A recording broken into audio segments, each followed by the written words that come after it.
Allô chérie, comment tu vas? Ah, ça va et toi? Bon, par la grâce de Dieu, ça va. On dit quoi? Et l'enfant, il se porte bien? Ça va pas trop, hein. Ça va pas trop. Comme il n'y a pas de numéro d'appeler, il a été malade là, en début de semaine là. Ça n'allait pas du tout. On a été mal à l'hôpital. J'ai essayé de t'appeler là-bas au golf, mais bon, j'ai pas de numéro pour t'avoir. Non, tu peux pas m'avoir ici. Mais tu m'as donné le numéro, je peux t'appeler, ça passe plus maintenant. Non, tu ne peux plus m'avoir parce que tout a été brouillé ici. C'est difficile. Nous-mêmes, tu sais, en fait, je me suis caché pour pouvoir t'appeler. Tu vois, non? Tu t'es caché pour m'appeler, pourquoi? Non, attends. Regarde, ça va pas ici, hein, parce que l'enfant était mal, j'étais obligé d'aller prendre l'argent à côté pour pouvoir le soigner. Donc, tu viens quand? Je vais venir. Oui, tu vas venir là, d'accord, mais tu viens quand? Non, mais je vais venir, c'est ce que je te dis, je vais venir. Mais ça fait combien de temps que tu me dis que tu viens, tu ne viens pas? Ça fait combien de temps? Tu vas venir quand? Tout le monde, on apprend que les gens sortent, ils rentrent.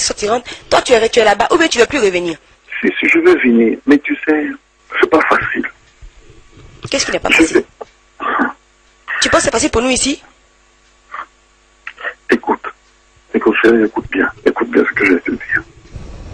Tu sais, pour sortir d'ici là, c'est très compliqué. Tu vois? Comment c'est très compliqué? Non, mais nous on voit les Soro, les Ouattara là qui sortent, qui prennent l'avion, qui partent, qui viennent. Et c'est les chefs, c'est nos chefs. Mais c'est pas vous qui les soutenez, donc c'est vous devez pouvoir sortir, rentrer comme eux. Attends, c'est nos chefs et ils peuvent sortir facilement et rentrer comme ils veulent, à quel moment ils veulent. Tu comprends, non? Mais nous, là, c'est difficile. Eux, ils sont en haut là-bas, dans les grands bâtiments, alors que nous sommes ici, en bas ici. Tu comprends? C'est difficile.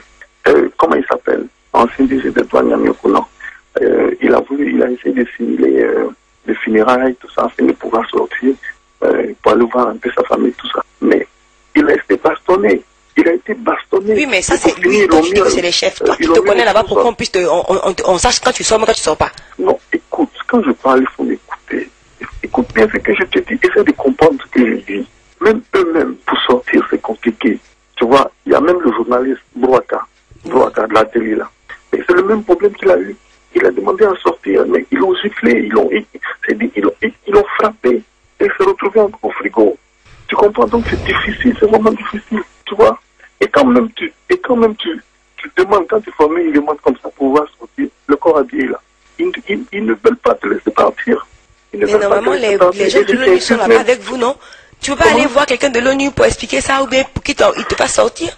Nous, on ne peut pas parler aux gens de l'ONU. Nous, c'est les Soro qui peuvent parler aux gens de l'ONU, mais nous, on ne peut pas. Toi, tu comment ça? Tu peux pas faire ça. Une affaire de marche, c'est devenu une affaire de 2 mois. Tu vas rester là-bas depuis, tu ne viens pas? Non, écoute, je vais venir. Mais on nous bloque. Attends, ce que tu comprends pas, c'est qu'on nous bloque ici. On vous bloque. Tu comprends pas. C'est ce que je n'arrive pas à croire. On vous bloque comment? Pendant que nous, on voit les gens sortir, rentrer comme ils veulent, on vous bloque. Mais ils sortent comment? Ils sortent en hélicoptère. Mais voilà, en hélicoptère là. Ah, mais écoute, moi je ne suis pas comme eux. Tu peux pas expliquer que tu as une famille qui est dehors, qui compte sur toi? Mais est-ce qu'au départ là, quand on venait ici là, on a cru que c'était comme ça? Mais donc justement, c'est pour ça que tu dois l'expliquer. Tu vois, si on savait que c'était comme ça, on n'allait pas venir ici. Tu comprends? Voilà le problème qu'on a ici au golf. Voilà. Ok, d'accord. Donc moi je vais prendre l'enfant, on va venir te trouver là-bas. Quand tu essaies de partir, ils te braquent même le fusil, la calache même comme ça sur la tempe. Tu dis que c'est besoin. Donc c'est pour sortir qui est difficile, non? Mais on peut rentrer là-bas, non? Non, je ne veux pas que tu viennes ici, pardon. Mais je vais faire quoi? Non, pardon. Je ne veux pas que tu viennes ici. Il faut rester là-bas. Je vais aller au Golf Hotel là-bas, c'est pas à côté. Je vais aller au Golf Hotel là-bas, c'est pas à Cocody. Non, chérie, pardon. Il faut rester là-bas, veiller sur l'enfant. Tu comprends? Je vais veiller sur l'enfant avec quoi? Tu n'es pas. Je fais comment? Essaie d'aller voir ta maman, essaie de voir tes frères. Je sais pas, mais essaie de venir. Mais il ne faut pas venir ici. De toute façon, moi, je vais venir là-bas. Mais il faut me dire quel jour tu vas venir. C'est ce que je veux savoir. Bon, écoute, je ne peux pas te dire avec certitude quel jour je vais venir. Mais dans tous les cas, je serai là-bas. Il ne faut pas t'en faire, je serai là-bas. Sauf que ici, là, c'est difficile de pouvoir sortir. Tu comprends, non? Je vais trouver un moyen pour venir. Pardon. Il ne faut pas te fâcher. Donc, je ne peux pas t'appeler, je ne peux pas arriver là-bas. Il n'y a pas de moyen, quoi. Il n'y a rien. Bon, écoute, je vais te rappeler après. Je vais te rappeler. Tu vas me rappeler quand? Je te rappelle. Je